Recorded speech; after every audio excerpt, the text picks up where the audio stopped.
He volunteers or she volunteers? Voluntarily po. Voluntary. Bas yung witness. Sometimes October po. October na rin.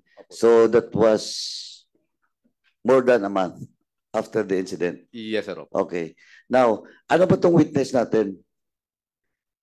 He volunteers or she volunteers? Voluntarily po. Voluntary. Ano siya, lalaki, babae? Lalaki po. Lalaki. So, he has direct knowledge of the incident.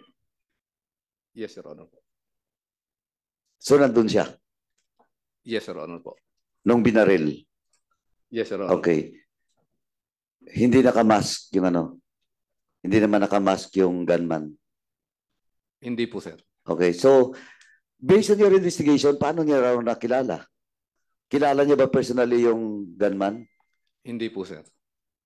O so, paano niya na-identify na this person, eto yung gunman, dahil kilala ko siya, di ba? Kung mukha lang kasi, kung hindi niya naman kilala personally, hindi niya talaga malalaman kung sino pangalan nun. Paano niya nakilala? During the incident po. Hindi nga eh. Tinanong kita kung kilala niya personally, sabi mo hindi niya kilala. Paano niya nalaman na si Juan de la Cruz is the gunman? Nagkaroon po ng, ano sir, yung sa Rock Gallery po. Sorry, sa? Nagpakita po kami ng mga... Rogue Gallery. Opo. So walang CCTV to Wala po. Wala. So nung pinalabas yung Rogue Gallery, tinuro niya. Opo. So voluntary siya lang mag-isa. Opo. Wala siyang companion nung time na nangyari yung incident. Walang companion yung witness? Siya lang po. Siya lang. Saan ba nangyari to? Barangay Lakyos po, sir. Saan banda sa loob ng barangay hall? It happens inside the barangay hall po. O di ang daming tao dun. Tama? Marami po, sir. O so, ay yung witness ba taga Lakyos mismo? Hindi po, sir. Oh, but why he was there? During that time po. Sa barangay hall pa? During that time po, sir, meron po siyang basketball po. Basketball ng? Tournament po. Tournament ng barangay? Basketball po. Opo, ng barangay? Lakyos. Opo. Konsyal, sa barangay hall pala nangyari, maraming tao, but bakit po ang nag-witness, isang tao lang, hindi pa taga roon? Kaya yun nga po. Yun nga po. Okay, ma'am. So yun yung isang question mo. Opo. Bakit? Opo. Diba? Tama. Okay. Now, Chief, RD, medyo duda rin ako dyan. Kasi with all those people that was present during that incident, isa lang yung nag-witness, hindi pa taga roon. And coincidentally, he was there because may basketball game. But whatever it is, ang question nandun is, do you find it credible, Chief, o yung investigador? Mr. Chair, Your Honor, sir, I Yes, sir. understand, sir, the reservation of the family of the victim as well as the members of the Honorable Committee. And as I said earlier, sir, I will look into this personally if I have to talk personally to this witness to extract more information with respect to his possible knowledge in this case po, and I will report to you personally, sir. Thank you, RD. Yun ang dapat. This case should be reviewed. Kasi kahit ako, offhand, wala naman akong conclusion na yung witness niya is not credible because he might be the only one that has the courage to come out and to testify as a witness. But ang duda ko dito is he's not from that place. Second, marami palang tao barangay hall, bakit walang nag-testify o mag-witness doon mismo sa taga-barangay? And the person that was killed during the time is a barangay captain. Sigurado ako may mga staff doon. Di ba? Now, and the witness, all the volunteers, more than a month after. Tapos tinanong kita, Chief, sabi mo, volunteer. Why did he volunteer anyway? Chief, why did he volunteer? Kasi nga po, sir, nababothered siya doon sa nakita niya. Nababothered siya sa konsensya niya. Pero nababader siya, then suddenly, umatras siya. Yun nga po sir, kasi nung una po na nakausap natin, nag-willing siya. And then itong as a reported po, nagdadalawang isip po kasi natatakot na doon sa buhay niya at saka doon sa pamilya. So, Chairman Paduano, please lang, para madagdagan lang yung information that para magkaroon pa ng sustainability yung questioning mo.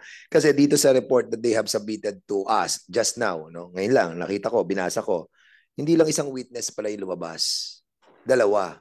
Andito ang pangalan, hindi ko na lang sasabihin pangalan ng witness, at meron pang isang witness din na lumabas. So dalawa tong witness. Ang tanong ko lang sa mag-interject lang ako praso.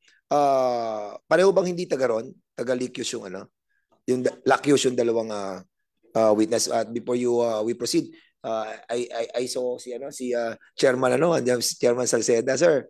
Welcome. At sino pa isa? Yes, Chairman Joey Salceda. Sige, go ahead po.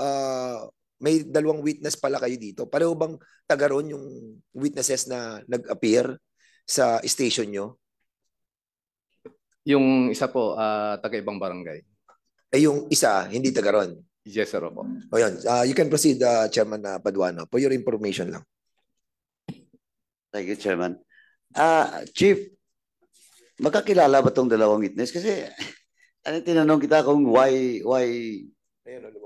isa lang, then incidentally, he was only there, pero hindi siya taga roon, bago may basketball tournament. Now, here comes, doon mismo sa report nyo, dalawa pala. Ang tanong ko lang, Chief, magkakilala ba to, yung dalawang witness? Hindi po sir. Hindi. Yes sir. So, sabay ba sila na nag-volunteer? Hindi po sir. When was that date that the first mentioned witness? Kailan po ba yung first witness na lumutang? Sometimes October po sir. Hindi, yung isa. November po naman po. So October yung isa, November yung isa. Now, the affidavit that you have offered or shared to Councilor Lumbang was based on the affidavit of the first witness. Both po sir. Both. So ma'am, kailan mo po natanggap yung Sir, November 19 po. November 19. Session. Okay, so most probably, if you cannot remember, Chief, it's prior to the November 19, yung affidavit ng isa. Yes, opo. Yung letter niyo ba doon kay ma'am, yung papirmahan niyo ba kay ma'am na for the filing the case, naka-attach yung affidavit ng dalawa? Duly attached po sir. Okay. Ganon din po yung sistema. Through Rogue Gallery din. O kilala niya yung personally? Yung second witness, kilala niya ba personally yung The same po sila. What is the same? Through Rogue Gallery po. Hindi. Pwede namang Rogue Gallery pero kilala ng isa eh. Kasi kabilang barangay lang eh. Yung isa hindi taga-taga roon eh. Kilala ba niya personally yung gunman? Hindi po sir. Yung second witness mo? Yes Hindi. sir po. What happened to the second witness? It so happened na nagtanong po sa kanya. Nagtanong po. Nagtanong lang po sa kanya. Nagtanong yung gunman? Opo. Okay. Pero, tawag dito, nung insidente, nandun mismo siya. Nakita niya. Wala po siya doon. So that will be only corroborative. Opo. Just in case. Opo. Kasi wala naman siyang direct knowledge talaga doon sa actual na pangyari. Opo sir. Okay. So para mag-corroborate lang, di ba? Yung statement niya. Tama? Yes po sir. Okay. So yung isa ayaw humarap sa pamilya, yung isa paano yung isa? Yung mag-corroborate hindi niyo ba hinarap kay konsyal at saka pamilya? Sir, wala na po akong naging doon kasi November 15 po, I was relieved from my post po. Okay, yung case, case officer.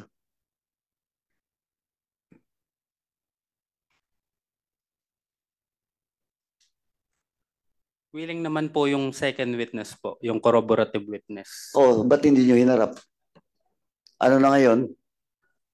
This Naantay, now, sorry? inaantay lang po namin yung time po ni Madam Che na maging available po. Sa rinto. Sa rinto ka ba, corporal? Corporal po. Corporal.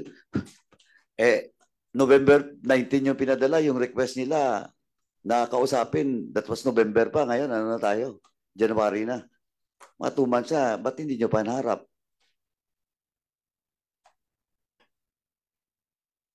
Pag po kasi, sir, kinokontak po namin si Madam Che. Lagi pong busy po siya sa trabaho po. Mr. Chair. Sige, Ah, Mrs. Lumbang, you Opo. are recognized. okay, sir. Sir, wala pong busy dahil alam naman po nila yung every Tuesday session po namin. Ngayon, mayroon pa pong tendency po na nangyayari na kumokontak po sila sa mga kasamahan ko na kung saan sinasabihan po na tulungan mo naman kami para papirma na kay konsehala yung salaysay, yung papel. Dapat po ba yun na kumontak sa ibang mga kasamahan ko para convince sila, para pirmahan ko daw po? Eh di po ba dapat personal ito? Eh kung binigay ko po doon sa tinawagan nila tapos nakita na vulgar, lalo na sinasabihan po sa akin na sa atin muna itong papel, natural, alam ko naman po yun. Pero bakit sila nagtatawag ng mga kasamahan ko para convince ako, para pirmahan ko na itong mga papel? Pero alam naman po nila na every Tuesday, nandun lang po yung office, nag-a-attend po kami ng session. Yun lang, sir. Chairman. Anyway, si RD, bago ka lang RD, di ba? Oh, congratulations. Anyway, kahit bago si RD, nag-commit na si RD. Kasi, PD, chief, yung chief ng Arayat the time, yung chief ngayon ng Arayat nandito rin. Okay, pati yung investigador. Kasi ganito, kung unwilling yung family na mag-file, you can file a case. Di ba? Tama? O bakit hindi nyo ginawa? That's number one. But anyway, nag-commit na as RD committed, nag-commit na si RD that she will review. Now, second, alam nyo ba na kung yung reasoning nyo is the witness natatakot sa buhay nila, parang sinasabi nyo na walang tiwalang tao sa atin, lalo sa kapulisan, for their safety. Di ba? Tama, RD? Kaya nga lumabas para mag-witness, dalawa pa. O, kahit sabihin mo pa yung isa, corroborative lang. Pero it might spark also or encourage some of the witnesses na may direct knowledge doon sa incident kung na-file niyo yung kaso. Kasi file of the case, for as long as pumasa, alam niyo naman yan. Hindi nga ako abogado, pero alam niyo yan. Alam ko rin. Pag pumasa sa piskalya, diretso na. And you can produce several witnesses just in case, di ba? Later. Pag may lumutang, di ba? Yun yung yun yung chairman, yun yung medyo may rin ako diyan, may question din ako na, but anyway, as the commitment of the new RD, ni RD Pardo, as of now, Mr. Chairman, ako personally, I can wait to the commitment of General Pardo for further review. Pero timetable lang po, RD. Mga ano kaya to? Kasi it happens August. And it has around mga mga 4 months, 5 months, no? Since August, 5 months, di ba? So RD, yung review na sinasabi natin, na commitment mo, kailan kaya pwede nating at least may substantial na steps na gagawin? Sir, within the day, sir, I will exert effort, sir, to reach out doon po sa possible witness. And sabi ko nga, sir, if I need to personally meet the witness and again ask some questions as to his knowledge with respect to the case of Kap Lumbang, and then within the week, sir, I will personally report to you and to the members of the honorable committee, sir, as to the again, kung possible po ba or at least may merit po ba yung mga information provided by this alleged witness, sir. Okay, thank you, Adi. Chairman, as of now, yun lang po na. Thank you. Okay, Chairman Ace Barbers, you are recognized. Thank you, Mr. Chair. May konting tanong lang ako doon sa nangyaring may witness, no? Pwede bang malaman, ilan ba yung witness dyan sa Lakyos? Sir, during that time po, sir, nung sinabi ko po na meron po silang basketball tournament during that day po, marami po. Marami, pero isa lang yung nag-come forward. Yes, opo. And according to you, ito ang lumabas dahil mukhang siya lang yung nakonsensya sa dami ng tao ron. Tama ba? Yes, opo. Okay. Meron bang possibility na yung witness na yan ay maaaring isinubo na witness? I'm just thinking aloud, ika nga. Posible ba yun? Hindi po, sir, kasi isinubo to a point to confuse, no, the investigation. There is a strong possibility na nangyayari yan. Anong tingin mo? Kasi unang-una, hindi siya tagal dyan sa lugar na yan. Pangalawa ay dayo siya. Pangatlo, sa dami ng taong nandoon, siya lang ang lumutang at nagpakita ng tapang. And according to you, siya ay nakonsensya. Hindi nga tapang dahil nakonsensya Hindi ba? So ngayon, hindi ba naglalaro sa isipan natin na possibly ito ay isang isinubong witness? Meaning, bigay ka ng testimonya mo, ma-confuse yung investigation, mawala doon sa tamang o sa totoong suspect doon sa nangyaring krimen. Is that a possibility? Ito naman po sa based on interview po, sir, hindi naman po. So yan ay hindi, kumbaga malayo sa katotohanan. Ngayon, sa inyong investigation, ano naman ang nakita niyong motibo? Sa sunod-sunod, hindi lang dyan sa Lakyos yan, ba? Yes, opo. Okay, hindi lang sa Arayat yan at doon pa sa ibang lugar. Ano kaya ang possible motive ng pagpatay sa mga barangay officials? Sa inyong investigation, anong lumalabas?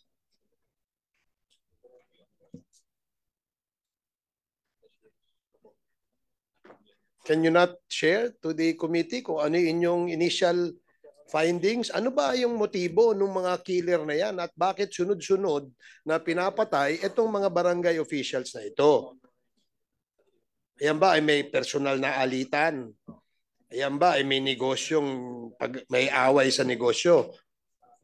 Diba? And I think that should be included in the investigation. Di ba, RD?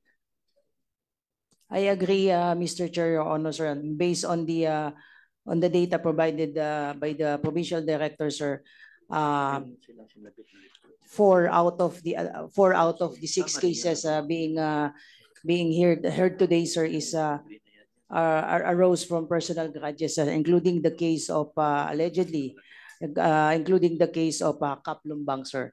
And based on the data, sir, at least the background of the one of the suspects being named by the said witness is he is a member of Gun for Hire group operating in the province of at least the region of Region 3. Mm-hmm. But then again, sir, as I committed earlier, sir, I will personally look into this, sir, to find out whether or not this said witness was not coerced in any way to come up with a name to implicate in this case, sir.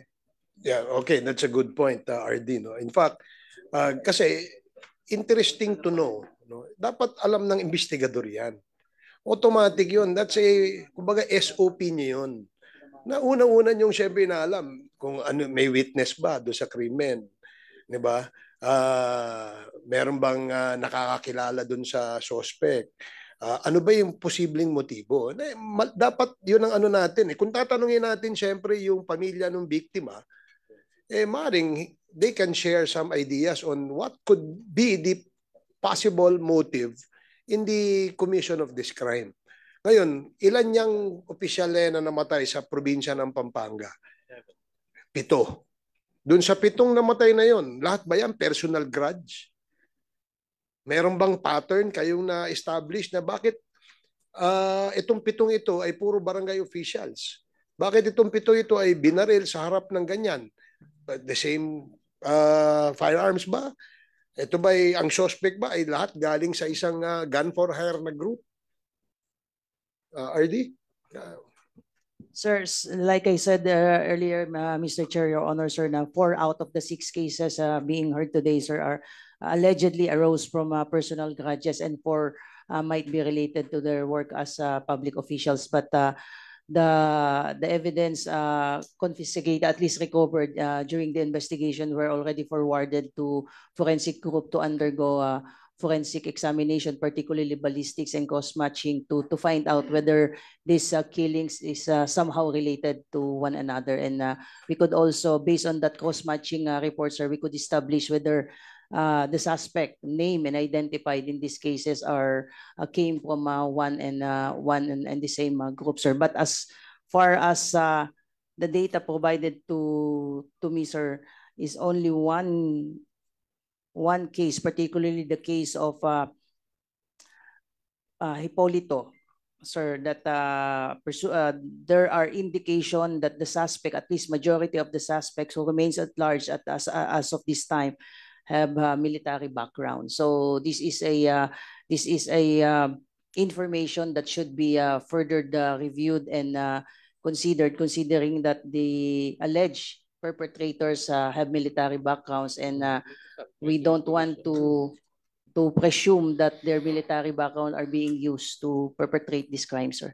Could a possible motive be politika, RD, base sa inyong impormasyon? Sir, we cannot discount the possibility that these killings are all politically motivated. That is precisely the reason why I already directed the provincial director to dig deeper into these cases to find out that it's easy for them to say that personal grudges are the motives behind these killings, but we have to look into consideration whether these killings are all politically motivated, sir, because we really cannot discount this possibility, sir. Oh, kasi I don't know, sa aking opinion, pinaka mabilis na excuse ay yung personal grudge, di ba? Kasi napakadali nating sabihin, ay kasi may kaaway yan, personal grudge yan. But as you said, no, if you dig deeper, you'll be able to establish more possible motives. No? In this case, bakit ba opisyal ng barangay ito? They are politicians. So probably, there's a big possibility that this is politically motivated. Kung work-related naman, ano ba yung work ng barangay captain that would probably be a reason for them to be killed? Ano ba naman ang trabaho ng barangay kapitan? Ang barangay kapitan ba ay pwedeng mangipit ng mga negosyante doon sa lugar? So I guess, no, as you said, kung titingnan ng mas malaliman, ma-establish nating mabuti. Ang nakapagtaka kasi RD and PD, August pa yan nangyari. No? Hindi naman kayo magiging opisyal kung hindi kayo magagaling na investigador. Diba? I would probably understand a corporal or a PO, ano ba yung isa? PO3? O PO1. Dahil yung experience yan ay hindi pa malawak. No? Pero sa inyo, alam nyo na yan eh. Yun nga, pag may nabaril, dun sa lugar na yun, alam nyo na kaagad. On top of your heads, alam nyo na kung ano yung posibleng motibo. Bakit laging personal grudge ang nagiging dahilan? I think you should rule out, no, sorry, hindi pala rule out. No?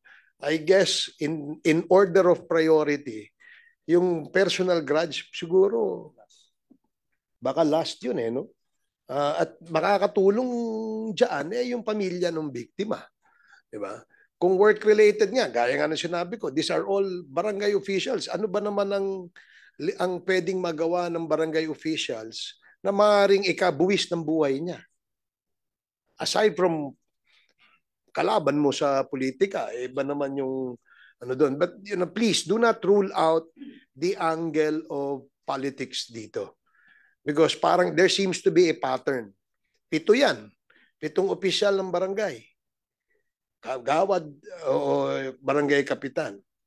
So bakit puro politiko? Ganun na ba ngayon sa Pampanga, binabaril ang politiko?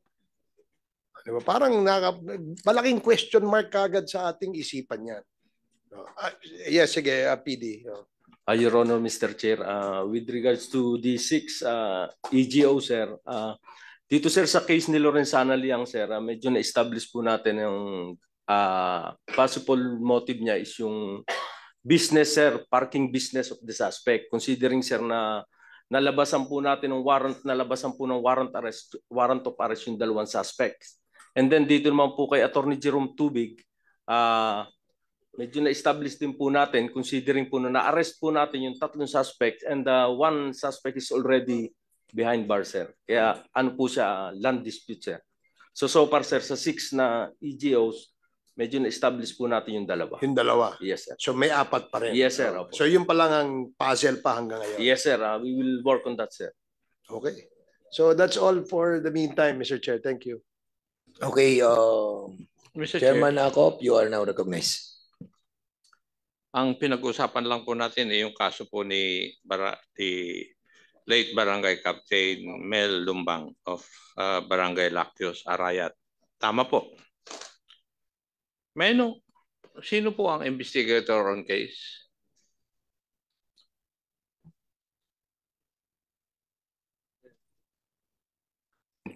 Sir, How long have you been an investigator? almost 2 years po. And what training in investigation did you have? Criminal investigation course po. Saan po nangyari ito? Nueva Ecija, PPO po. Nueva Ecija. Okay. Saan po pinatay si former Barangay Captain Mel Lumbang? Sa loob po ng lumang barangay hall po nila sa Lactios, Arayat, Pampanga po. Sa loob ng barangay hall?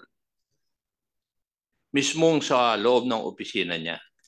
Sa terrace po. Terrace? Ng barangay hall? Yes po. Yes. Ano po yung firearms na ginamit? M16 rifle po. Yes. And therefore, meron pong nahulog na mga basyo ng bala. Yes, Mr. Chair. At may nakuha rin siguro na bullet heads ng M16. Tama? Fired cartridge lang po. Wala yung bullet head sa katawan ni Juan? Wala kayo nakuha? Doon sa katawan ni the late Barangay Captain, yung slugs? Wala po, Mr. Chair. Bakit hindi nyo pina-autopsy yung katawan ni Juan, the late Barangay Captain? Hindi ba pag namatay sa firearm, sa pagbaril, ino-autopsy ninyo yung mandatory yung autopsy ng katawan? Nag-execute po ng waiver for the conduct of autopsy po yung asawa po saka po yung anak po ng biktima. Konsehala, would that be true? Totoo po ba yung allegation na yun? Konsehal Lumbang, Nag-execute po please. kayo ng waiver? Opo, Mr. Chair. Bakit po? Dahil alam naman po namin na sa bayan po ng Arayat, kahit na may mga ganyan po na proseso, wala pong nakukuhang hustisya, Mr. Chair. Alam naman po namin na Wala pong... nakukuhang hustisya po sa ganyan na pangyayari. ay kung kayo po mismo opisyal ng ating gobyerno, kayo na mismo ang nagsasabi na walang nakukuha ng hustisya sa gobyerno, hindi po ba dapat mag-resign kayo? Dahil hindi po kayo naniniwala sa ating gobyerno? Mr. Chair, kami po naniniwala po sa ganyan na pangyayari. Kaya ngayon nga po, nandito ako para ilaban po yung kaso ni Mel. Kasi Pero para ipaalam ko po sa inyo, Konsyala, importante po na makuha ng kapulisan yung cartridge at saka yung slug ng bala para ma-identify kung ano talaga yung baril na ginamit doon sa pagpatay sa inyong nasirang asawa. Kaya ganun po yung aking pagtatanong dahil yun po yung talagang protocol na pag-iimbestiga po sa kasong mga ganito. Kung kayo po mismo hindi naniniwala na kayo po ay makakakamit ng hustisya, bakit po kayo nandito ngayong araw na ito? Ang tagal na po na nangyari no 1 taon. Di po ba? Paano ngayon magkakaroon ng ebidensya ng pulis na kung makuha yung gunman at saka yung baril na ginamit, paano mapapatunayan ng kapulisan na yung baril na yun ay yung baril na ginamit sa pagpatay sa inyong nasirang asawa? Di po ba? Opo, Mr. Chair, lalo na po kami, ngayon lang po nangyari sa amin yung ganitong pangyayari. Hindi po na-explica sa amin ng kapulisan na importante yung kanilang gagawing autopsy sa kanya dahil sa oras po na yon talagang wala po kami sa aming pag-iisip para makapaggawa po ng desisyon, Mr. Chair. Thank you. Decision po ninyo yon. Hindi naman natin may babalik pa yung nakaraan. Anyway, Mr. Investigator, ilang pong tao ang kasama ni Kapitan dun sa lugar? Madami po, Mr. Chair. So marami. Doon sa loob ng barangay hall, doon sa terrace. Yes po. Yes. Ni isa doon, wala pong nagtestigo. Wala po kayo nagtestigo na pipirma ng affidavit o magbigay ng statement. Wala po. Wala po kaming nakuha, Mr. Chair. Dahil natatakot din po sila sa seguridad po nila. Natatakot. Di po ba pag natatakot po lahat ng tao, magagawa nga po yung mga loko-lokong tao yung gusto nilang gawin. Di po ba? Yes, Mr. Chair. Alam mo rin siguro yung kasabihan na evil will triumph when good men do nothing. Yes, Mr. Chair. Yes. So, bakit hindi po niya sila mapilit? Kasi sabi niyo may dalaw po kayong witnesses. Bakit hindi yung mismo malapit kay Kapitan at nakakita doon sa gunman? Yun ang dapat mag-witness. Kasi sigurado na pag magaling yung abogado nung kung sino man ang masasampahan ng kaso, baka hindi makalusot o hindi manalo doon sa kaso. Mananalo yung kalaban. Di po ba? Dahil yung witness ninyo, wala mismo doon sa lugar eh.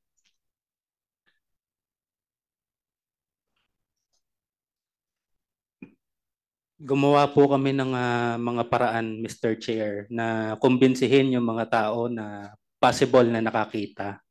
But isa po sa kanila wala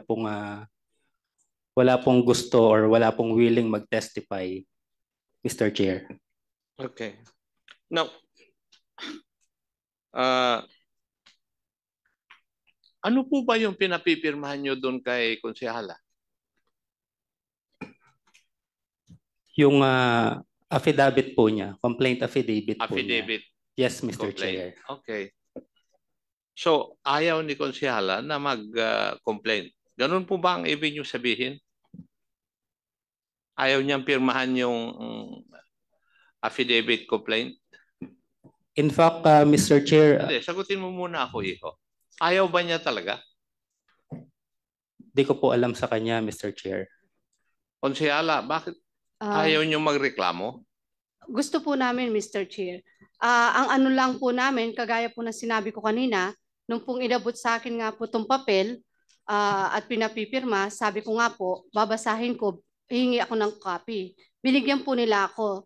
Tapos nung po nakita ko may mga tao, may mga picture, may nakita po ako na witness na daw po ito, yun po yung hininga ko sa kanila na kung pwede ko po siyang makausap para dito sa mga salaysay po niya. Dahil dito po sa nakasaad dito sa salaysay ko na pipirmahan, ako po'y kumukonforme dun sa mga salaysay po ng witness. Kaya bago po ako magpirma, yun po yung hiniling ko sa kanila na kung pwede ko po siyang makausap para dito sa mga salaysay po niya na binitiwan dito sa papeles, Mr. Chair.